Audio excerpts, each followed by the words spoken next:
Coach, Kevin pointed to confidence with James Harden. From your perspective, what's the biggest difference that you've seen in the last 3 or so games from James and the way he's playing?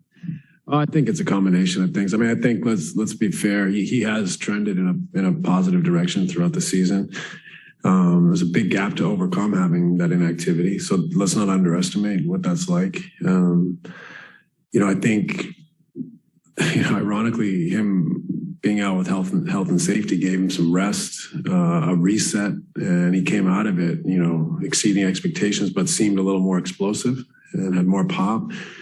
I also think when we had kind of a tight group, a small playing group in those games, there's a lot of freedom for him to not have to think and manage and just attack. And so how do we find the right balance for James where he can have that freedom and attack, and at the same time the team flows and has that kind of connectivity offensively where we have different layers to our offense when needed. So I think that if you add those all up, we're seeing James play incredible basketball right now, and I think all those things contribute to it.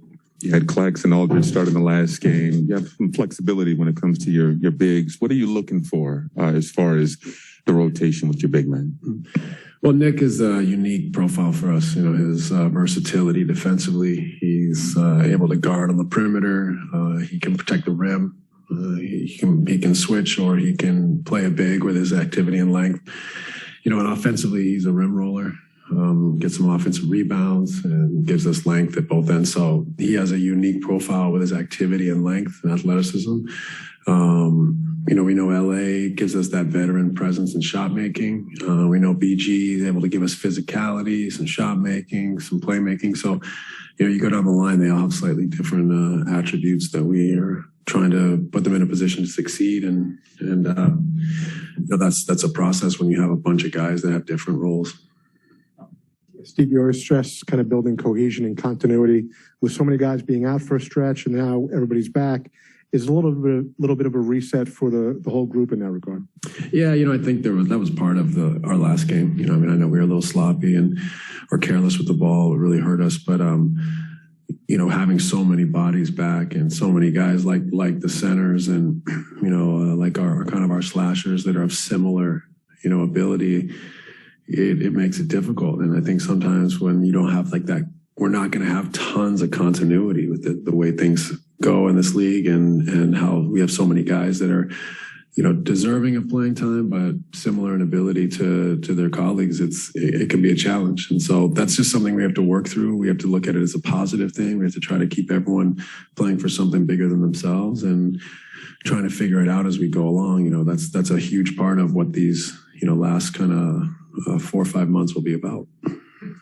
Steve, I know this happens with a lot of guys that their numbers are better in wins than losses, but with Patty, the shooting splits are particularly drastic. I think he's 49% from the floor, 48 from three in wins, and then 34 from the floor and 30 from three in losses.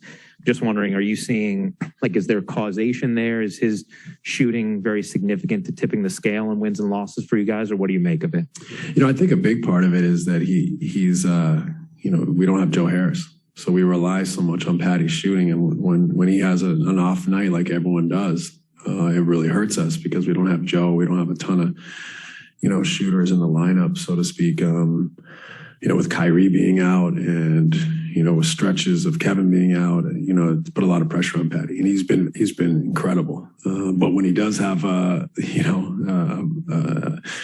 understandably an off night here and there, like everyone in this league does, it's more magnified when we have guys out of the lineup. Sort of a weird situation. I think this is like the third time in the last 4 games where the team you're playing doesn't have their coach. For NBA players, I know you shrug off injuries and stuff like that. If guys are out, does like the coach not being there, would that shake up a team a little bit, or is it? Coaching is very overrated, so it's not the biggest deal. I think in this league, you play so many games, and the regular season is so different from the playoffs that sometimes it can give a team a bump. They hear a new voice for a night or two or whatever it is, and it's a little bit of a break, a change, and then get back to normalcy. So I'm not sure that it always makes that big of a deal. Sometimes it could probably be positive in the short term, and sometimes, maybe it doesn't work at all when a coach is missing. I think it just depends on the group and the coach and the staff. Steve, obviously with the more veteran group, you guys aren't having a lot of formal practices, but even in the last few days, as Kyrie starts to ramp it up, what have the reports been like that you're getting? Yeah, I mean, he looks great, considering, he was in isolation for however many days, 10 plus days, I think. And so for him to come out of that and to look as, good as he has, playing with the Stay Ready group and getting his rhythm back has been exciting. But I don't want to, diminish the transition is still, different from playing, informal kind of Stay Ready group games rather than playing NBA games with schemes and sets and adapting to, everything, refereeing and, opposition, different opposition, all that stuff. So we have to give him time to really get his feet under him. But as far as how he looks, he looks very, very gifted. Is it a matter of him coming to you guys and saying, I'm ready? Yeah, no, I think he's on his way. It's getting close. We just got to make sure that, we don't make a hasty decision, but it's coming. All right, thanks.